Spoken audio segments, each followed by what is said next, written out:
What up, my guys? Welcome to another show, man. It's NBA Talk with Jay. It's Friday here. We're trying to get some cash every single day. That's how we do it on the show, man. Free picks every single day. Today we have our guy Steve Merril on the show from Wager Talk. Steve, how you doing, brother? Everything cool with you? Yeah, Jay, doing well and quiet before the storm here on Friday. Get some NBA and college hoops in on Friday and Saturday, and then of course the big NFL game on Sunday.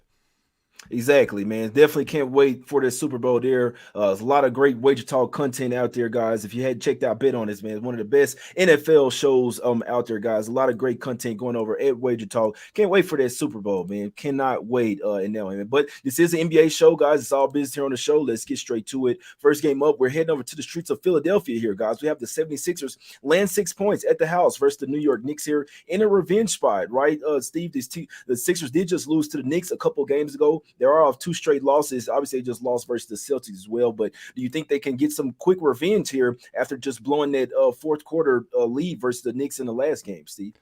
Yeah, I mean, one thing I love about basketball, both college and pro, is the revenge angle. And it's obviously a very overused, phrase because in the NBA at this point of the season, almost every game, every night, if it's a conference game, especially or a division game, they're going to have revenge, right? Because some team probably beat the other team already. So you want to look for what I call meaningful revenge, and it starts first of all with two good teams. I think this checks that box here. These are two above 500 teams.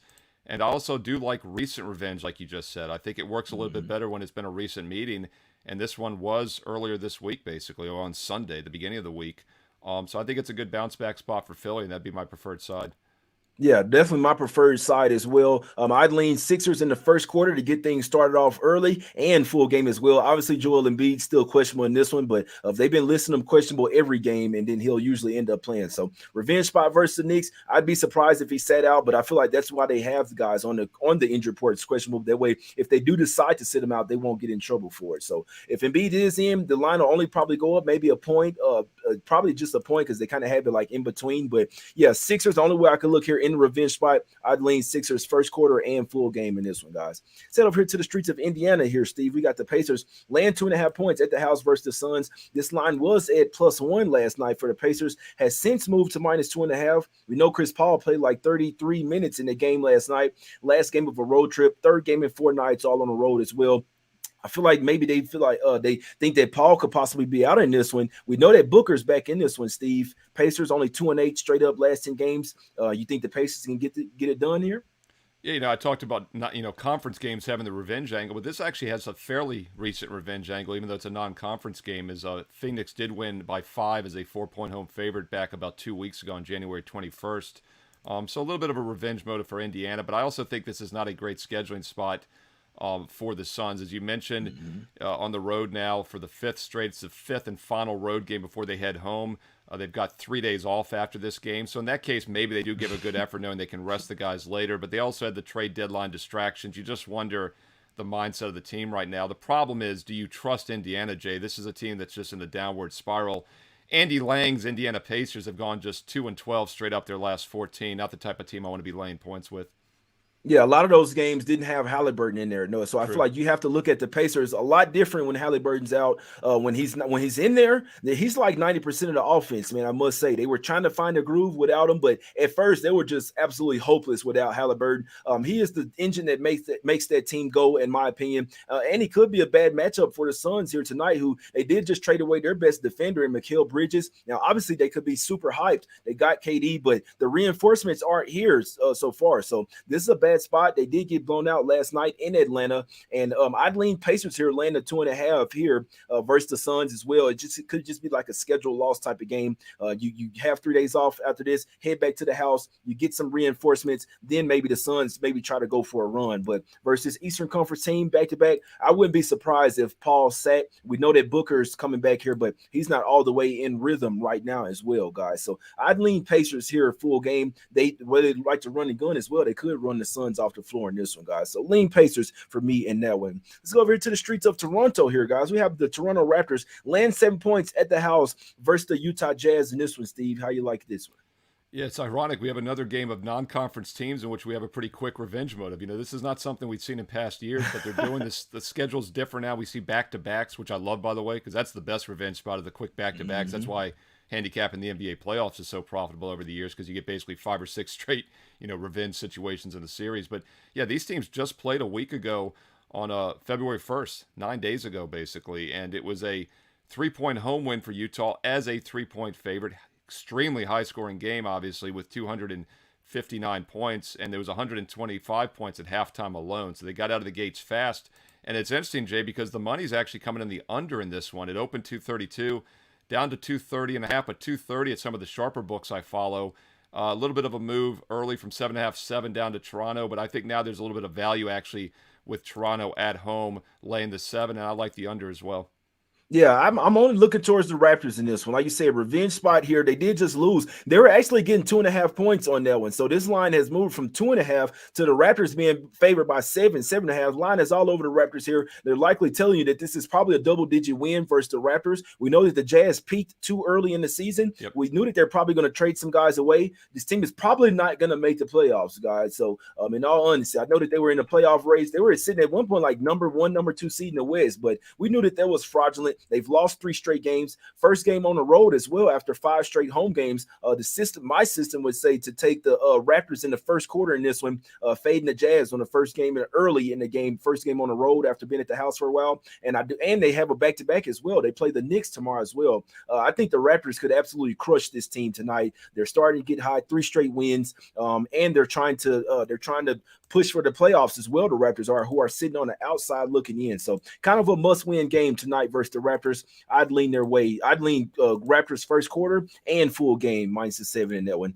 Set up here to the streets of Memphis here, guys. We got the Memphis Grizzlies laying 7 points at the house versus the Minnesota Timberwolves. The Grizzlies were laying 8.5, 9 this morning, Steve. Has since come back down to 7. Why do you think that's happening? You think it's just money coming on the Wolves here?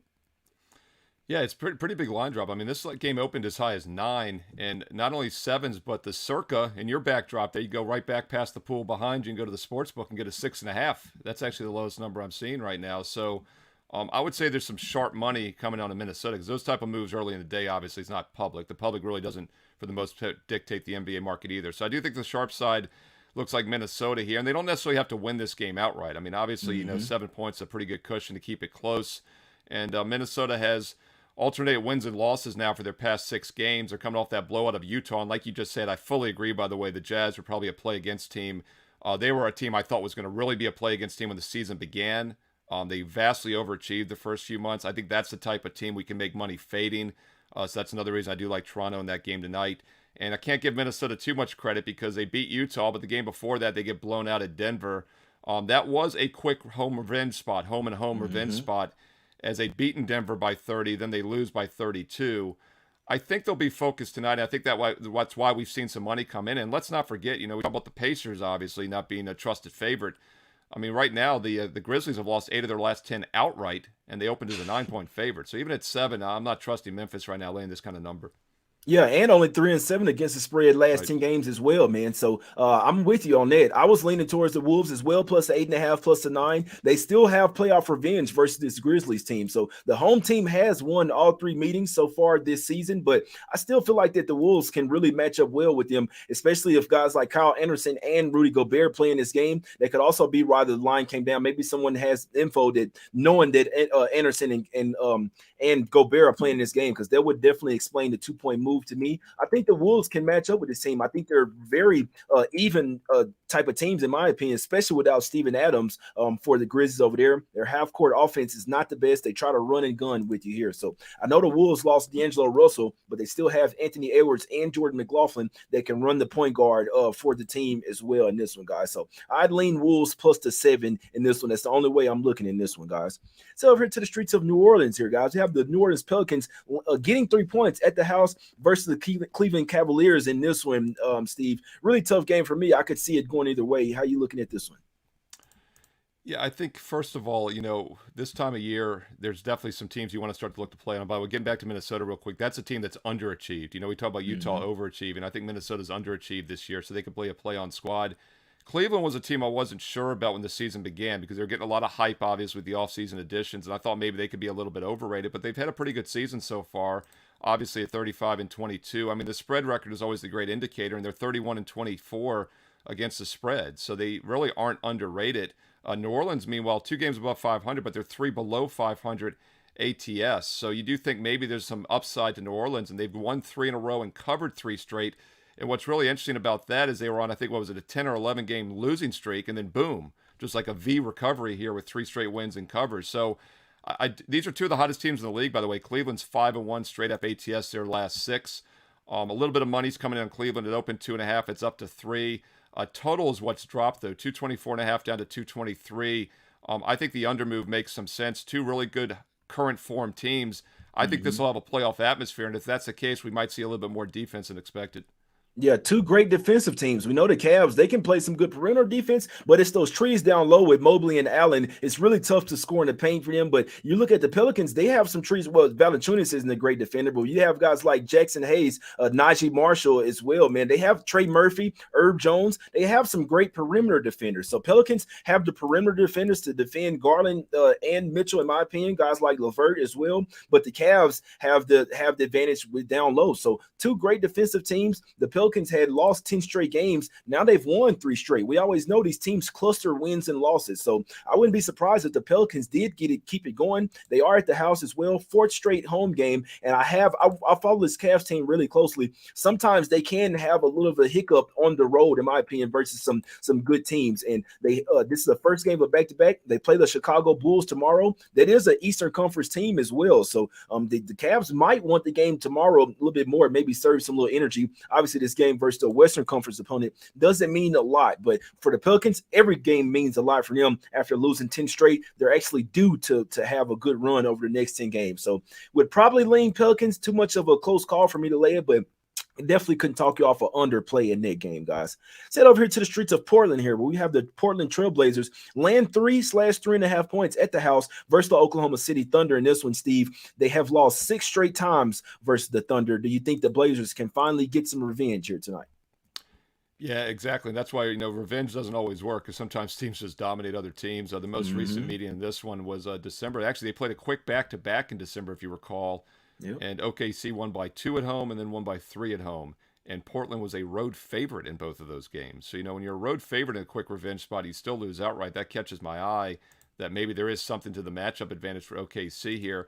We haven't seen much movement on this. It opened 3.5. It's currently 3.5 still, with Portland being the home favorite. But yeah, it's definitely a revenge spot. But once again, you do get concerned about the matchup advantages. And don't look now, but Oklahoma City Thunder have been the most profitable spread team in the league now the last 2 years combined.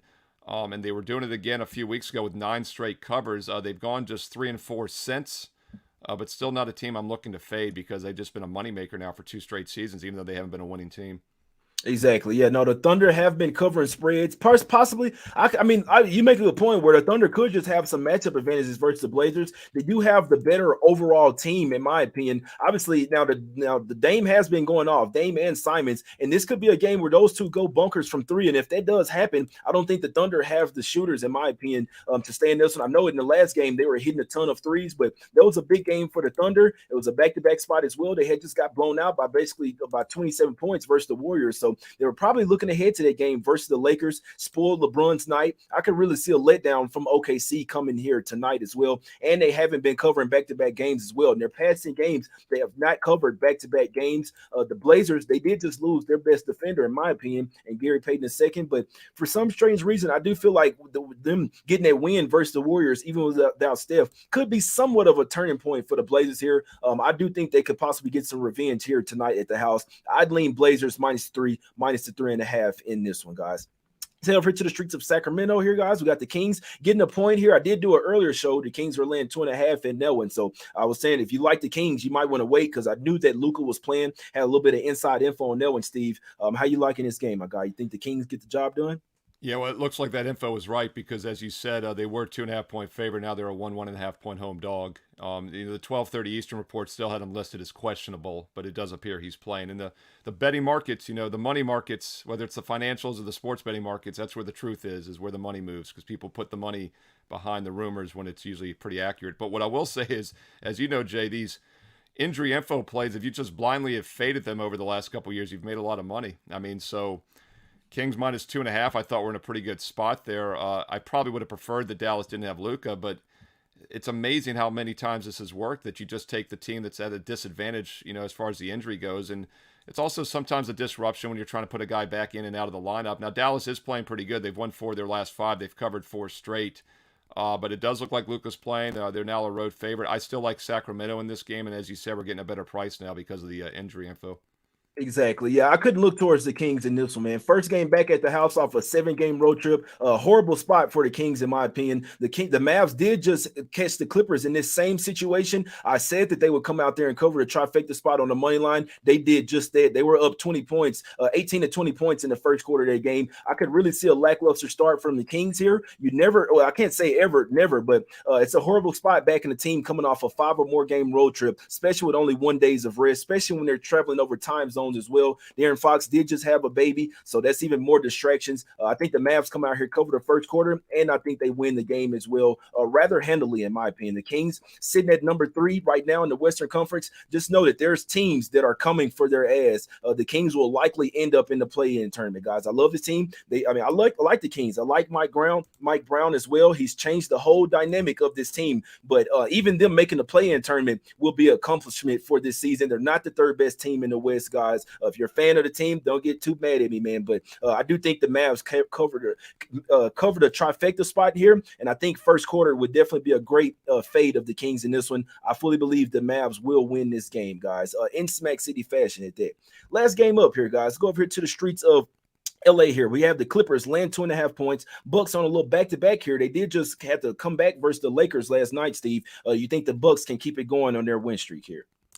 Yeah, once again, not a team you're looking to fade, right? I mean, this is a team that's always dangerous when they're playing good basketball, and that's exactly what they've done here in the recent weeks. Now 9 straight wins. They've only failed to cover 3 times, but they had a push, though, last night. That line was closed 9 in some spots, so it does look like maybe the point spread is catching up to them. But once again, you don't have to worry about the point spread if you think they're going to continue to win games because they're getting points now as a 2-point dog. So I'm going to stay away from the side for that reason, but I think the under 227.5 has some value. And once again, I'll go back to what I said about an earlier game, the Cleveland game. I think this will have a playoff atmosphere to it. 2 teams are playing really good right now, 2 of the better teams in the league. And when we have a playoff atmosphere, the defense usually does a little bit better. There's harder play by both teams, and we're getting a pretty high total here with that factored in. Clippers' recent games, 221, 219.5, 221. Those have been the totals in the last 3. So this one's actually a little bit higher because it's Milwaukee, but I actually think there'll be more defense played than normal. So I like under 227.5.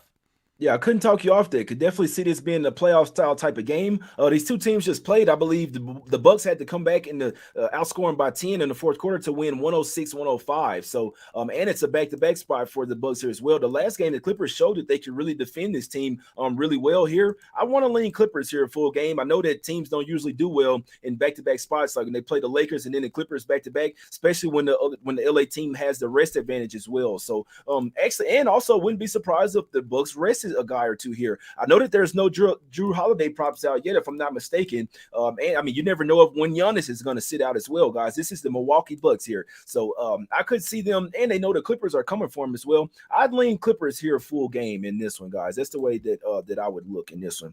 But now it's time to get to some picks here. Steve, let the people know whatever you like for us, a free pick on the show, and let the people know what you got going over at Wager Talk. Yeah, I'm actually going to guest host the NBA show today at 4:15 Eastern for Joe Ranieri, so I'll be on the NBA tip-off show at 4:15 Eastern on Wager Talk TV. Also, don't forget, I'll have my college basketball top 25 video for Saturday later tonight. Also, the NFL Fade the Public, your last chance to fade the public for this NFL season, Super Bowl edition, will be up as well tonight on Friday into the weekend. So check out Wager Talk TV on YouTube and the Wager Talk TV app for your favorite mobile device. You can get all the information for my best bets also on my page, Steve Merril, at wagertalk.com. And going to look at a free NBA play, Jay, that we did not talk about here on the show, and that's the Charlotte-Boston game at 7:40 Eastern tonight on Friday. Going to look at the Celtics in a SmackDown fashion, as I know you will approve. And any SmackDown when we're laying big numbers, that's what we need. But look, it's 11.5 for a reason, and I think they're going to win by even more. Charlotte's been getting blown out on the road in recent weeks, so they're in terrible current form. 5 straight losses. They have failed to cover each of those last 4 games. They lost at Chicago by 16, lost at Detroit, lost at Washington just the other night by 14. Celtics win this one by margin, and I know they've won 4 of their last 5. They have Memphis at home on Sunday, so not, they got a day off. I just don't see a letdown tonight by Boston. I think this has blowout written all over it on the Celtics. Yeah, the Celtics are not a train that you want to get in front of right now, my guy. So I know I didn't have any looks on that game, but yeah, I couldn't talk you off the Celtics in that one. I hadn't bet anything today, guys, but I would the top leans of the day, top looks of the day, Mavs first quarter and full game. I do think they covered a trifecta. 76ers first quarter and full game. I also think they covered a trifecta as well. Raptors as well, first quarter and full game. Fade of the Jazz by the Raptors and revenge spot as well. And then the other games that just like definitely just leans, small leans. Pacers full game. Heat Rockets over in that one. Wolves plus the points. And then Blazers and Clippers, guys. So that's it for me. Like I say, round the trade deadline is the craziest time. It's just a lot of moving parts for these teams, guys sending guys away. Other teams have reinforcements, but they're not playing yet, guys. So you worry about the motivation as well and the mindset of some of these players. But I always bring you guys the best sports betting info, sports betting advice as well, guys. So appreciate everybody for tuning in. If you like the show, hit the like button, subscribe to the channel as well. Also, couldn't talk you off joining as a member, $3.99 a month, my guys. We appreciate you guys tuning in. We out, man. Let's cash.